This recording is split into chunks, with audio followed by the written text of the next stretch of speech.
আমার স্বামী ছোট ছোট 2 সন্তান সহ আমাকে ডিভোর্স দিয়ে তার বন্ধুর বউকে বিয়ে করে নিয়েছে। ছোটবেলায় বাবা মাকে হারিয়েছি। চাচা চাচির কাছেই মানুষ আমি। চাচি আমাকে তেমন একটা দেখতে পারতো না, কিন্তু চাচা প্রচন্ড ভালোবাসতেন। আমাকে যখন আমার চাচা বিয়ে দিয়ে দেয় তখন আমার চাচি স্পষ্টভাবে জানিয়ে দিয়েছে আমি যেন নেক্সট টাইম তাদের বাসায় আর না উঠি করি।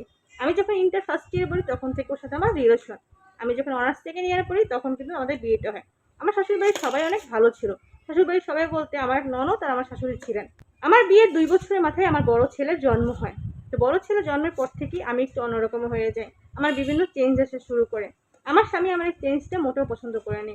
আমি একে অন্যরকমই ছিলাম। বড় ছেলে জন্মের পর আমি অনেকটা মোটা হয়ে যাই। বড় ছেলে জন্মের পর প্রায় 1টা বছর আমার স্বামী আমাকে নিয়ে বের হয় নাই। সে বরাবর অনেক স্মার্ট এবং অনেক সুন্দর ছিলেন। সে আমাকে বারবার বলতো, "তোমাকে নিয়ে এখন কোথায় বের হবো বলো? তো মোটা হয়ে গেছো। তোমাকে আমার সাথে মোটেও মানায় না।" তখন অবশ্য হাসি তামাশা করেই বলতো। আমি তখন কিছু মনে করতাম না। তারপর মাঝে মাঝে খুব বেশি কষ্ট হতো। তারপর আমি আস্তে আস্তে কন্ট্রোল করার চেষ্টা করলাম। তা আলহামদুলিল্লাহ আমি 6 মাসের ভিতরে অনেক ওয়েট কমিয়ে ফেললাম। তা আমার ভাগ্যটা এমন, আমার ছেলের বয়স যখন 2.5 বছর তখন আমার আবার বাচ্চা কনসেপ্ট করলো। তো আলহামদুলিল্লাহ এবার আমার একটা ছেলে হলো। ছেলে জন্ম নেওয়ার পর আমি আবার মোটা হয়ে গেলাম। এখন এমন একটা পর্যায়ে হয়েছে আমরা এক রুমে ঘুমাইও না। আর আমার 2 ছেলে আমার 2 পাশে ঘুমায়। সারাদিনই তার সঙ্গে তেমন একটা আমার কথাও হতো না। আমার স্বামী সকালে যখন বের হয়ে যেত তখন আমি উঠে ঠিকভাবে নাস্তাও দিতে পারতাম না। কারণ 2 ছেলেই ছোট। সারা রাত আমি ঘুমাতে পারতাম না। বিয়ের পর আমার স্বামী প্রায় দুপুরবেলা বাসায় আসতো। কিন্তু বাচ্চাদের হওয়ার পরে আমার স্বামী দুপুরবেলা আর বাসায় আসে না। ছোট সন্তান হওয়ার পর তো দুপুরবেলা বাসায় আসে না। সে সকালবেলা 8টার সময় বেরিয়ে যায়, রাত 10টার সময় বাসায় আসে। এর ভিতর তার সাথে আমার ফোনে একটু যোগাযোগ হয় না। সে কখনো আমার খোঁজখবর নেয় না। মাঝে মাঝে আমি তার খোঁজখবর নিতে গেলেও সে মেসেজ করে জানিয়ে দেয় সে খুব বিজি আছে। এই ব্যস্ততা আমার কখনোই চোখে পড়তো না। কারণ আমি 2 সন্তানকে নিয়ে এতই বিজি হয়ে পড়েছিলাম, আমার এই ব্যস্ততা কখনোই আমার চোখে পড়তো না। তারপরে আমার স্বামীর খুব ক্লোজ একটা বন্ধু সে বাইক দুর্ঘটনায় এই দুনিয়া থেকে বিদায় নেয়।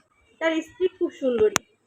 হঠাৎ করে আমার স্বামী তার বন্ধুর বউকে বাসায় এনে হাজির। সে আমাকে বলল আমাদের 3টা বেডরুম, ও একটা রুমে থাকবে। তখন আমি বললাম কেন?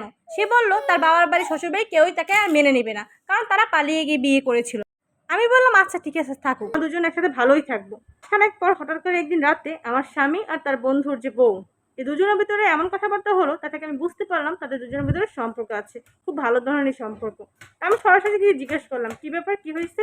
তখন আমার স্বামী বলল তাকে নাকি সে বিয়ে করেই এই বাড়িতে নিয়ে আসছে। শোনার পর আমি তাকে বললাম তুমি এসব কি বলছো? আমার সাথে মজা করছো?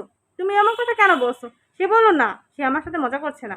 আমাকে সে কিভাবে বলবে যে আমার সঙ্গে সে থাকবে না, সে আমাকে ডিভোর্স দেবে, সেটা সে বুঝে উঠতে পারছিল না।